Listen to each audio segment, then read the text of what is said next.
Hello everyone. सुसिर वाद्य यंत्र या फिर इन्हें स्वर या फूंक वाद्य यंत्र भी कहा जाता है। नाम से ही पता चल रहा है, ऐसे वाद्य यंत्र जिनमें हवा देने या फिर फूंक मारने से ध्वनि उत्पन्न होती है, ऐसे वाद्य यंत्र को हम सुसिर वाद्य यंत्र कहते हैं। ठीक है।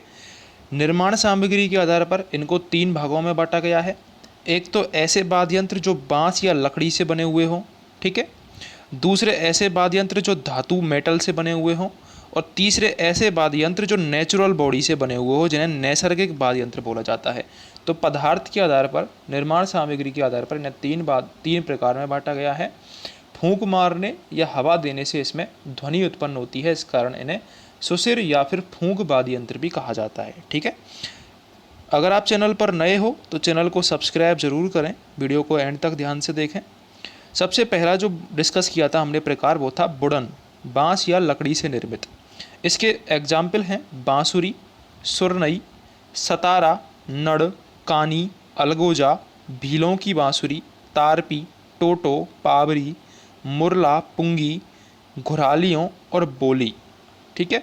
तो आपको ये चीज़ भी याद रखनी है, प्रकार भी याद रखने हैं आपको। एग्जाम में डायरेक्ट पूछा जाएगा आपसे कि अलगोजा एक कैसा वाद्य यंत्र है। इंपॉर्टेंट है, ये पूछा जाता है एग्जाम में कि अलगोजा कैसा वाद्य यंत्र है। तो अलगोजा एक सुसिर वाद्य यंत्र है। ठीक है। या फिर आपसे पूछ लिया जाएगा कि 4 वाद्य यंत्र दे देगा आपको और प्रकार दे देगा, आपको मैच करवाएगा। जैसे अलगोजा दे दिया, मादल दे दी, ठीक है। तो ये मैच करवाएगा कि कौन सा सुसिर वाद्य यंत्र है, कौन सा घन वाद्य यंत्र है, कौन सा तत्वाद्य यंत्र है, ऐसे आपको मैच करवाएगा। तो आपको याद रखना है, बांसुरी में हम फूंक देते हैं इसलिए सुसिर वाद्य यंत्र है। सुरनई, इसमें भी फूंक देते हैं, सुरवाद, ये सुसिर वाद्य यंत्र है। सतारा, नड़, अलगोजा, कानी, तारपी, टोटो, पावरी, घुरालियों, ये प्रमुख सुसिर वाद्य यंत्र है। आगे हम डिस्कस करेंगे इनको एक एक करके, वहाँ पर और अच्छे से देख लेंगे। ठीक है। धातु से निर्मित कौन से हैं? भूंगल, बरगू, बांकिया, नागफड़ी। नागफड़ी फेमस सुसिर वाद्य यंत्र है। इसके अलावा करना, तुरही, सींगा, मोरचंग। मोरचंग एक फेमस सुसिर वाद्य यंत्र है। और नैसर्गिक स्वरूप वाले जो कि नेचुरल बॉडी से बने होते हैं, उनमें शंख, मशक और सींगी प्रमुख है। ठीक है। अब आगे एक एक करके देखेंगे हम। अब हमारा जो पहला सुसिर वाद्य यंत्र है जो कि लकड़ी से बना हुआ है, वो है बांसुरी। बांसुरी आप सब लोगों ने सुना ही होगा, जिसको बंसरी भी बोलते हैं, बांसुरी भी बोलते हैं और बांसुली भी बोलते हैं। ये एक अत्यंत प्राचीन वाद्य यंत्र है। इसका प्रमाण प्राचीन काल में ऋग्वेद वगैरह में भी मिलता है। नाद उत्पन्न करने के कारण इसको नादी कहा गया है। बांस की होने के कारण इसे बंस तथा वेणु कहा जाता है। ये मूलतः बांस की नलिका से बनी हुई होती है। एक नली नुमा संरचना होती है जिसमें छेद होते हैं। बांसुरी या बंसरी इसका नाम पड़ गया। ठीक है। हरि प्रसाद चौरसिया इसके प्रसिद्ध बांसुरी वादक हैं। ये क्वेश्चन आपसे पूछा जा सकता है कि प्रसिद्ध बांसुरी वादक कौन है? तो हरि प्रसाद चौरसिया, हरि प्रसाद चौरसिया ये प्रमुख बांसुरी वादक हैं। 5 छेद वाली बांसुरी को पावला कहा जाता है और 6 छेद वाली बांसुरी को रूला कहा जाता है। ये भी इंपॉर्टेंट पॉइंट है। तो हरि प्रसाद चौरसिया ये प्रमुख बांसुरी वादक हैं, ये आपको याद रखना है। ठीक है। बांसुरी एक प्रकार का सुसिर वाद्य यंत्र है क्योंकि इसमें फूंक देने पर ध्वनि निकलती है, ये भी आपको याद रखना है। सेकंड जो हमारा वाद्य यंत्र है वो है सुरनई। सुरनई और सहनाई दोनों एक जैसे लगभग आपको बोलने में लग रहे होंगे। ये सहनाई से मिलता जुलता 2 रीढ़ का वाद्य यंत्र है। इसका निर्माण शीशम, सागवान या टाली की लकड़ी से होता है।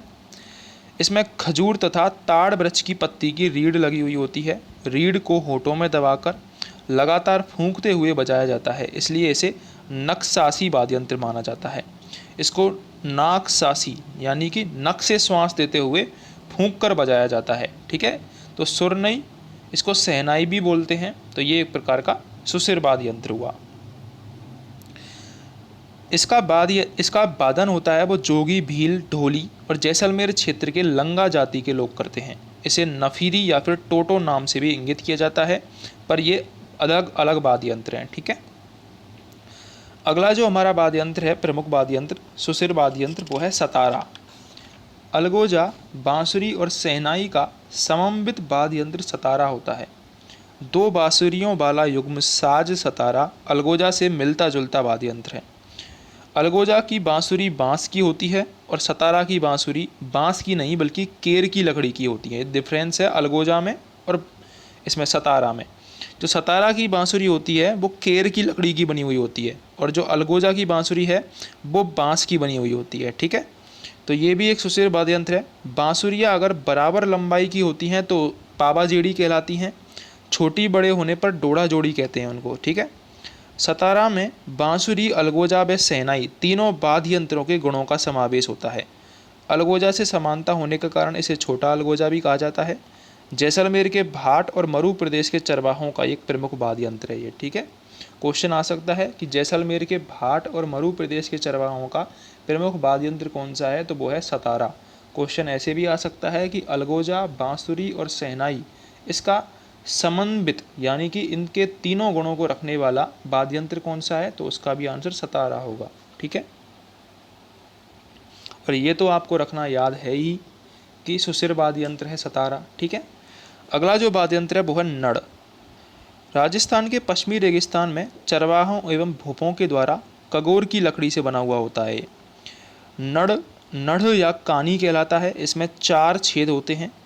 राजस्थान के भोपे लोग इस वाद्य यंत्र को मस्क की तरह बजाकर माताजी व भैरू जी के गीत गाते हैं। ठीक है, ये इंपॉर्टेंट पॉइंट है, माताजी व भैरू जी के गीत गाते हैं। उत्तर भारत के भोपे इसे बीन भी कहते हैं।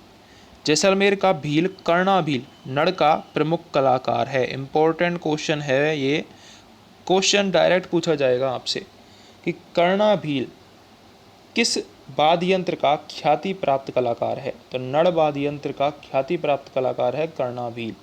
ठीक है, दोनों तरह से क्वेश्चन आ सकता है कि पूछ सकता है नड़ वाद्य यंत्र का इनमें से कौन सा कलाकार है, तो कर्णा भील। कर्णा भील किसका कलाकार है, तो नड़ वाद्य यंत्र का कलाकार है। ठीक है, अगला जो पॉइंट है वो है अलगोजा वाद्य यंत्र। अलगोजा एक उत्सव वाद्य यंत्र है जो बाड़मेर क्षेत्र के राणका फकीरों एवं मीणा आदिवासियों व ग्रामीणों में अति प्रिय है। सिंध प्रदेश में अलगोजा को ही बीन कहा जाता है। ठीक है, अगला है कानी। राजस्थान के जैसलमेर बाड़मेर क्षेत्र के चरवाहों का लोक वाद्य यंत्र कानी आकार प्रकार में नड़ से छोटा होता है। राजस्थान के दक्षिणी क्षेत्र बागड़ के भील आदिवासियों में प्रचलित भीलों की बांसुरी बांस के 2 टुकड़ों को जोड़कर बनाई जाती है। भील लोग इसका वादन केवल वर्षा ऋतु में ही करते हैं। ठीक है, तो नाम याद रखना है आपको कानी, ये भी एक प्रकार का सुशिर वाद्य यंत्र है। अगला जो वाद्य यंत्र है वो है तारपी। तारपी कथोड़ी जनजाति में प्रचलित है। ठीक है, कथोड़ी जनजाति में प्रचलित है तारपी। पावरी की श्रेणी का यह वाद्य यंत्र है। महाराष्ट्र के समुद्री तटों पर पहाड़ी क्षेत्रों में बसने वाले आदिवासियों में भी तारपा नामक वाद्य यंत्र प्रचलित है। ठीक है, तो कथोड़ी जनजाति में प्रसिद्ध वाद्य यंत्र है तारपी। अगला है मुरला। सपेरों की पुंगी का परिष्कृत रूप ही मुरला वाद्य यंत्र है। साधारणतया कालबेलिया और जोगी लोग इसे बजाते हैं। मुरला के वादन के लिए इसे लगातार फूंका जाता है। इस प्रक्रिया को नक्सासी कहा जाता है। नक्सासी हमने किस में भी सुना था, नक्सासी हमने शहनाई जो वादन था हमारा शहनाई की तरह ही, यानी कि सुरनई, इस ये भी नक्सासी प्रक्रिया से बनता है सुरनई। ठीक है, अगला जो वाद्य यंत्र है वो है पूंगी, जिसे बीण या बीन भी कहते हैं। ये सपेरों व कालबेलियों का प्रमुख वाद्य यंत्र। क्वेश्चन आएगा कि सपेरों और कालबेलियों का प्रमुख वाद्य यंत्र कौन सा है, तो वो होगा पूंगी, जिसे बीण या फिर बीन भी कहते हैं। पूंगी के सहारे कालबेलिया सांपों को पकड़ते हैं और ग्रामवासियों का मनोरंजन करके आजीविका कमाते हैं। अगला है घुरालियो। राजस्थान की गरासिया, कालबेलिया और घुमक्कड़ जातियों के द्वारा घुरालियो वाद्य यंत्र बजाया जाता है। घुरालिया को घोड़ियों भी कहते हैं। कोटड़ा बाड़मेर क्षेत्र के आदिवासी इसे बांस का बाजा भी कहते हैं। ठीक है, घन वाद्य यंत्र माना गया है। कुछ विद्वानों के अनुसार इसे घन माना गया है क्योंकि फूंक से बाधित होने के कारण इसे सुशिर वाद्य यंत्रों की श्रेणी में रखना उपयुक्त समझा गया है। अगला है पावरी, जिसे पविका भी कहते हैं। ये बागड़ प्रदेश में कथोड़ी जनजाति में प्रचलित है। इसमें सी अक्षर का नाम का एक वाद्य यंत्र होता है और इसको ही महाराष्ट्र में तारपा के नाम से भी जाना जाता है। ठीक है, अगला है पेली। ये मत्स्य क्षेत्र और मेवात क्षेत्र में प्रचलित है, भरतपुर क्षेत्र में। ठीक है, भरतपुर अल्मोड़ा क्षेत्र में ये छोटी बांसुरी होती है जो अलगोजा की बांसुरी निमा होती है। बोली, यह कठपुतलियों का खेल दिखाने वाले कलाकारों का प्रमुख वाद्य यंत्र है जिसका प्रयोग कठपुतलियों को नचाते समय उनके संवादों को प्रकट करने के लिए किया जाता है। भूंगल, यह मेवाड़ क्षेत्र की भवाई जाति इसके द्वारा बजाया जाता है। धातु की पतली चद्दर से बनाया जाता है ये। और इसकी श्रेणी बरगू से मिलती जुलती है, कहीं कहीं इसे भेरी भी नाम दिया जाता है। ठीक है, तो ये थे हमारे प्रमुख सुशिर वाद्य यंत्र जो कि लकड़ी से बने हुए थे, जो कि हमने इस वीडियो में डिस्कस किए। अगर आपको वीडियो हेल्पफुल लगी हो तो चैनल को सब्सक्राइब और वीडियो को लाइक और शेयर ज़रूर करें।